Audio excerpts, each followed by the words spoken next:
pada hari ini kita bisa melaksanakan kewajiban kita, hakikatnya kebutuhan kita, yaitu melaksanakan sholat fardu zuhur, dan dilaksanakan dengan berjamaah, dengan zikir walaupun faridan meskipun sendiri-sendiri, dilanjutkan dengan menikmati kitab Riyadhus Shalihin dengan syarah Hadul Falihin dan kitab yang lain yang menunjang, memperjelas tentang pembahasan dalam kitab Riyadhus Shalihin ini.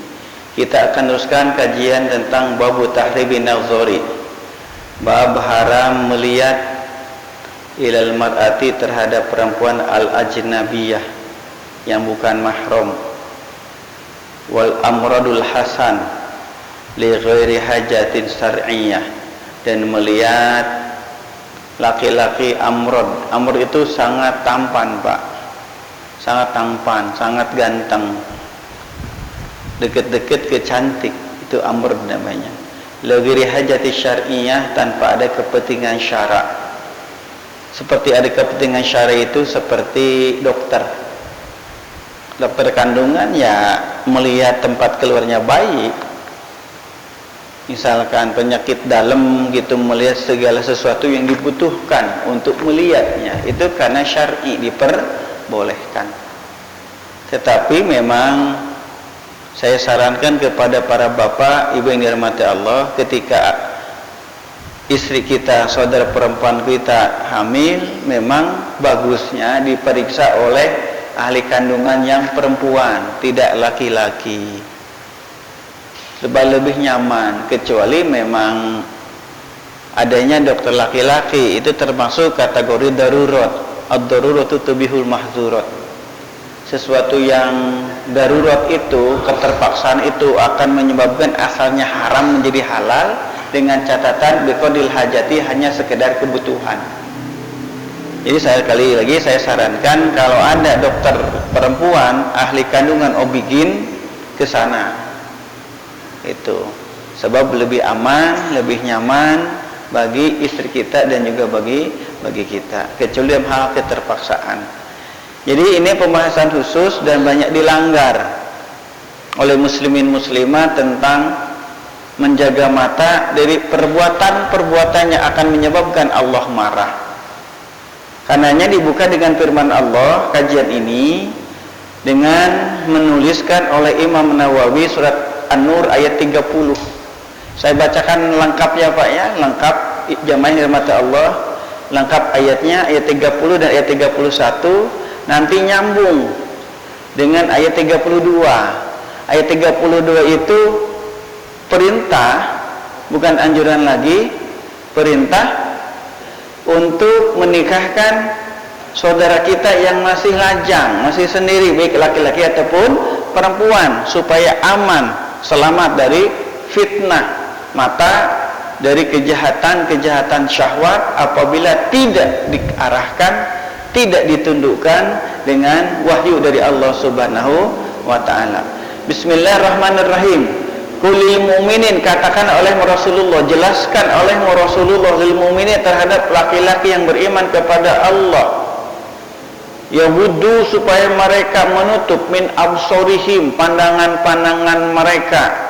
Dalam tafsir jalan disebutkan amma la yahilu lahum nazaruhu wa min zaidah, menutup pandangan dari apa? Sesuatu yang memang tidak halal bagi mereka untuk melihatnya. Wa yafadu, dan harus mereka menjaga furujahum, kemaluan mereka, zalika azka lahum. Dengan cara seperti itu, dengan menjaga pandangan mata, dengan menjaga kemaluan tersebut, azka lahum, itu akan lebih bersih, lebih suci, lebih aman lahum, bagi laki-laki yang beriman kepada Allah. Innallaha, sesungguhnya Allah, khabirun, maha mengetahui, bima, apa saja perkara, yasnaun, yang mereka lakukan. Ini perintah dari Allah untuk laki-laki. Jaga pandangan mata, jaga hati, jaga perasaan. Sebab dari pandangan mata, seperti sabda Rasul, an-nadhra sahmun min sihamil iblis. Pandangan mata itu kalau nggak dijaga, itu sahmun min sihamil iblis, di antara panah dari panah-panah iblis. Kalau seseorang melihat sesuatu kan gitu, tertarik, maka akan nyangkut di pikirannya, di perasaannya, akan menggerakkan anggota badannya. Yang berbau maksiat, yang menjurus maksiat, akan terjadi kejahatan. Tetapi ketika melihat yang baik, tergerak kepada hati, maka akan menimbulkan kebaikan.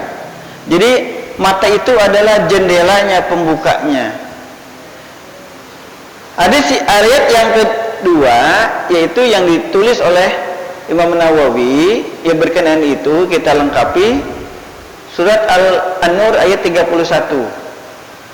Tadi tentang kewajiban laki-laki untuk menutup pandangan mata dan menjaga kemaluannya. Segala sesuatu yang menjurus perzinahan itu dilarang, termasuk khalwat, termasuk berduaan.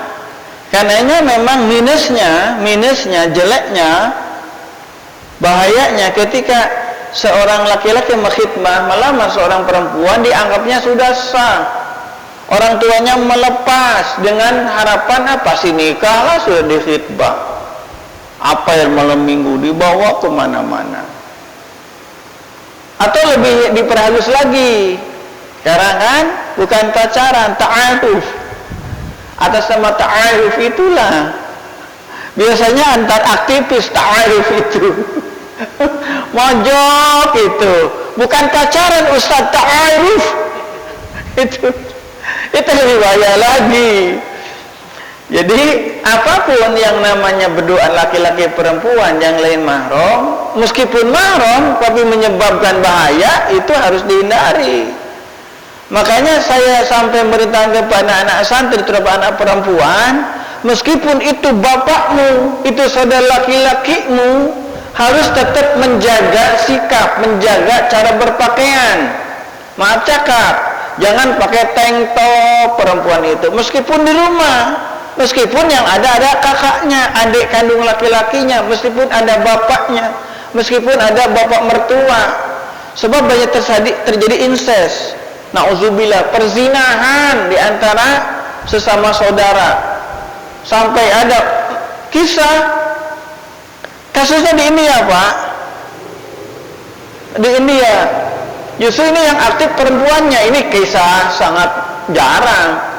Si suaminya jarang menyentuh istrinya, akhirnya si istrinya karena libidonya tinggi, hiperseks, yang digarap siapa? Bapak mertua yang sudah tua, mati Pak, karena jantung itu. Itu kasusnya sangat jarang. Ini karena banyak sering terjadi mertua dengan menantu itu main, na'udzubillahi min dzalik. Karenanya meskipun rambut misalkan meskipun memang itu boleh kelihatan oleh yang mahramnya, tapi tetap harus menjaga sikap, jaga berpakaian. Misalkan rambut tergerai bolehlah, tapi kalau cara berpakaian jangan menimbulkan syahwat.